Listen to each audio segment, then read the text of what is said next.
කෙහෙලිය රබුක් කල්ල බෙහෙත් ගෙනාව කියමුකෝ. කෙහෙලිය රබුක් කල්ල බෙහෙත් ගෙනාවට ඉන්ජෙක්ෂන් එක ගැහුවා ගිහිල්ලා ස්පිරිතාලෙට කෙහෙලිය රබුක් කල්ල නෙමෙයිනේ. பிரதமர் ஹரணி அமரசூரிய உடனடியாக பதவி விலக வேண்டும். அவரை பிடித்து சிறையில் அடைக்க வேண்டும். இல்லையேல் நாங்கள் போராட்டத்தை தொடர்வோம். எதிர்க்கட்சி நாடாளுமன்ற உறுப்பினர் சாமரசம்ப தசாநாயக்கவின் அதிரடி கருத்து.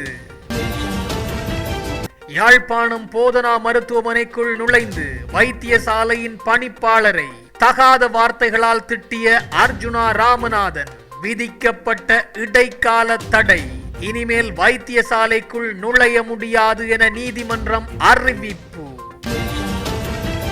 வெனிசுலாவின் ஜனாதிபதியை கைது செய்தது போன்று இலங்கைக்குள் நுழைந்து அனுரவை அமெரிக்கா விரைவில் கைது செய்யும் எச்சரிக்கை விடுத்த நாமல் ராஜபக்ச.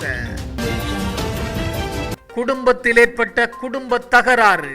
வீட்டுக்கு தீ வைத்த கணவர், மனைவி மற்றும் 13 வயது சிறுமி உயிரிழப்பு. மீண்டும் இலங்கையை நெருங்கும் பேராபத்து. தென்கிழக்கு வங்காள விரிகுடாவில் உருவான தாளமுக்கம். எச்சரிக்கை விடுத்த வானிலை அவதானிப்பு மையம்.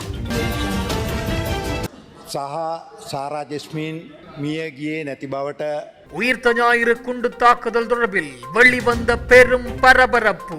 தற்கொலை தாக்குதலில் இறந்ததாக சொல்லப்படும் சாரா ஜாஸ்மின் உயிரோடு உள்ளார். பொதுமக்கள் பாதுகாப்பு அமைச்சர் ஆனந்த விஜயபால வெளியிட்ட அதிர்ச்சி தகவல். வெனிசுலாவில் நடந்ததே இலங்கையிலும் நடக்கக்கூடும் என ஸ்ரீலங்கா பொதுஜன பெரமுன கட்சியின் தேசிய அமைப்பாளர் நாமல் ராஜபக்ச எச்சரித்துள்ளார்.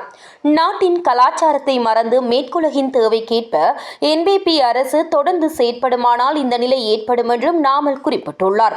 ஊடகங்களிடம் கருத்து தெரிவித்த போதே அவர் மேற்கண்டவாறு தெரிவித்துள்ளார். அவர் மேலும் தெரிவிக்கையில், பாடப்புத்தகத்தில் உள்ள விடயங்கள் தெரியவில்லை எனில் நாட்டு மக்கள் பற்றி இந்த அரசு எப்படி புரிந்து கொள்ளும்?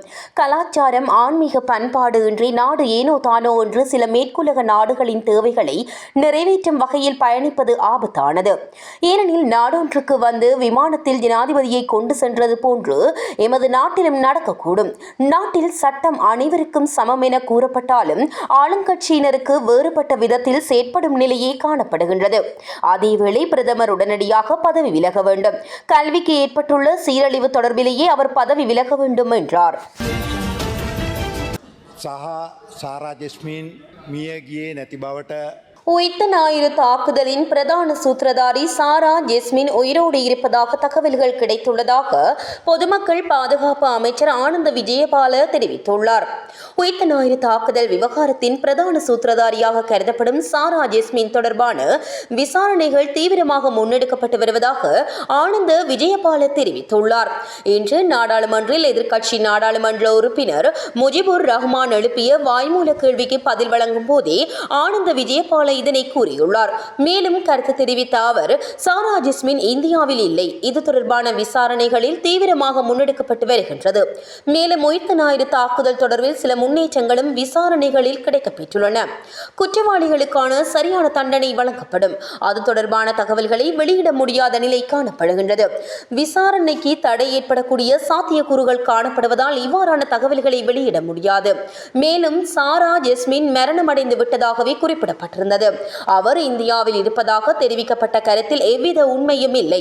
அவர் தொடர் தீவிர விசாரணைகள் நடைபெற்று வருகின்றன என்றார். யாழ் போதனா வைத்தியசாலை பணிப்பாளர் தொடர்பில் பொதுவெளியில் அவதூறு வார்த்தைகள் பிரயோகங்களை மேற்கொள்வதற்கு நாடாளுமன்ற உறுப்பினர் அர்ஜுனா ராமநாதனுக்கு யாழ்ப்பாண நீதவான் நீதிமன்றம் இடைக்கால தடை உத்தரவை பிறப்பித்துள்ளது. யாழ் போதனா வைத்தியசாலையில் பணிப்பாளரின் அனுமதியின்றி அவரது அலுவலகத்திற்கு வந்த நாடாளுமன்ற உறுப்பினர் அர்ஜுனா தனக்கு அவதூறு ஏற்படும் வகையில் வார்த்தை பிரயோகங்களை மேற்கொண்டமை மற்றும் தனது கடமைக்கு இடையூறு விளைவித்தமை தொடர்பிலும் யாழ்ப்பாண நீதிமன்றத்தில் வைத்தியசாலை பணிப்பாளர் ஏற்கனவே வழக்கு தொடரப்பட்டது. குறித்த வழக்கு நேற்றைய தினம் செவ்வாய்க்கிழமை விசாரணைக்கு வந்தபோது வழக்காளி சார்பில் சட்டத்தரணி கலாநிதி குமார வடிவேல் குருபரனும் எதிராளி சார்பில் சட்டத்தரணி கௌசல்யாவும் ஆஜராகினர். இருதரப்பினரும் ஏற்றுக்கொண்ட இணக்கப்பாட்டின் அடிப்படையில் வழக்கு முடிவரும் வரை யாழ் போதனா வைத்தியசாலை பணிப்பாளரை பொதுவெளியில் அவதூறு ஏற்படுத்தும் வகையில் நாடாளுமன்ற உறுப்பினர் அர்ச்சனா செயற்படுவதற்கு யாழ்ப்பாண நீதவான் நீதிமன்றம் இடைக்கால தடை விதித்தது. කෙහෙලි අරමුක් කල්ල බෙහෙත් ගෙනාව කියමුකෝ. කෙහෙලි අරමුක් කල්ල බෙහෙත් ගෙනාවට ඉන්ජෙක්ෂන් එක ගැහුව ගිහිල්ලා ඉස්පිරිතාලෙට කෙහෙලි අරමුක් කල්ල නෙවෙයිනේ. முன்னாள் சுகாதார அமைச்சர் கெஹலிய ரங்குக்வெல்ல தவறான ஊசி மருந்துக்காக சிறையில் அடைக்கப்பட்டார் என்றால் தவறான கல்வி தொகுதியை அறிமுகப்படுத்தியதற்காக பிரதமர் ஹரிணி அமரசூரியவிற்கும் அதே முறையில் தண்டனை வழங்கப்பட வேண்டும் என நாடாளுமன்ற உறுப்பினர் சாமர சம்பத் தசநாயக்க தெரிவித்துள்ளார். தன மாறு ஆங்கில மொழி பாடத்திட்ட சர்ச்சை குறித்து நேற்று நாடாளுமன்றத்தில் உரையாற்றிய போதே அவர் இந்த விடயத்தினை குறிப்பிட்டுள்ளார். இது குறித்து அவர் மேலும் தெரிவிக்கையில், அடுத்த விடயம், இந்த மொடியூல் பிரச்சினை. இந்த விவகாரத்தில் நாம் பிரதமரை அவமதிக்கவில்லை. இதில் உள்ள உண்மை என்னவென்றால், தவறு எங்கே நடந்தது என்பது மாத்திரமல்ல, அந்த தவறை யார் செய்தது, ஊசிகளை செலுத்தியது யார். கெஹலிய ரம்புக்வெல்ல மருந்துகளை கொண்டு வந்தார் என்று வைத்துக் கொள்வோம்.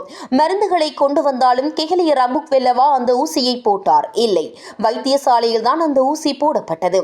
ஆனால் இறுதியில் சிறைக்கு சென்றது கெஹலிய ரம்புக்வெல்ல தான். அதே போல்தான் இந்த விவகாரத்திலும் பிரதமர் தனது பொறுப்பிலிருந்து விலகிச் செல்ல முடியாது.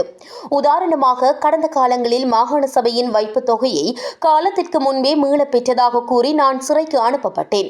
உண்மையில் அந்த பணத்தை மீளப் பெற்றவர்கள் தலைமை செயலாளர் மற்றும் கணக்காளர் ஆவர். ஆனால் சிறைக்கு சென்றது நான் தான். அதே போல்தான் பிரதமரும் இதிலிருந்து தப்பிக்க முடியாது. அத்துடன் கெஹலிய ரங்குக்வெல்லவுக்கும் சாமர சம்பத்திற்கும் தண்டனை வழங்கப்பட்டது என்றால் அதே முறையில் பிரதமருக்கும் தண்டனை வழங்கப்பட வேண்டும். இல்லையெனில் இந்த பிரச்சனையிலிருந்து விடுபட பிரதமர் தனது பதவியிலிருந்து விலக வேண்டும் என தெரிவித்தார். தென்கிழக்காக வங்காள விரிகுடா கடற்பரப்புகளில் தற்போது நிலை கொண்டுள்ள குறைந்த அழுத்த பிரதேசம் அடுத்த 12 மணித்தியாலங்களில் ஒரு தாளமுக்கமாக வலுவடையக்கூடிய சாத்தியம் காணப்படுகின்றது. அது மேற்கு வடமேற்கு திசையில் நாட்டின் கிழக்கு கரையை நோக்கி நகரக்கூடிய சாத்தியம் காணப்படுவதாக வளிமண்டலவியல் திணைக்களம் எதிர்வு கூறியுள்ளது.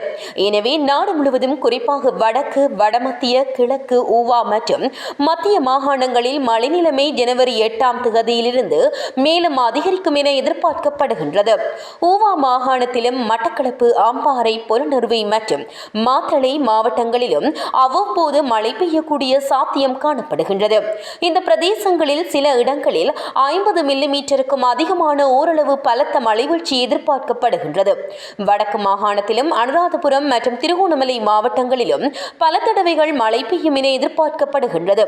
நாட்டின் ஏனைய பிரதேசங்களில் பல இடங்களில் பிற்பகல் 1 மணிக்கு பின்னர் மழையோ அல்லது இடியுடன் கூடிய மழையோ பெய்யக்கூடிய சாத்தியம் காணப்படுகின்றது. மத்திய மலைநாட்டின் கிழக்கு சரிவு பகுதிகளிலும் வடக்கு, வடமத்திய, வடமேல் மற்றும் கிழக்கு மாகாணங்களிலும் ஹம்பாந்தோட்டை, கம்பகா, கொழும்பு மற்றும் மொனராகலை மாவட்டங்களிலும் அவ்வப்போது மணித்தியாலத்துக்கு 50 கிலோமீட்டர் வரையான வேகத்தில் பலத்த காற்று வீசக்கூடும் என எதிர்பார்க்கப்படுகின்றது. தனியார் துறையின் ஊழியர் சேமலாப நிதியை ஒரே தவணையில் பெறுவதற்கு பதிலாக அந்த நிதியை ஓய்வூதியம் வழங்கும் முறைமை தொடர்பில் அரசாங்கம் கவனம் செலுத்தியுள்ளது. பிரதி தொழில் அமைச்சர் மஹிந்த ஜெயசிங்க நேற்று நாடாளுமன்றத்தில் இதனை தெரிவித்துள்ளார்.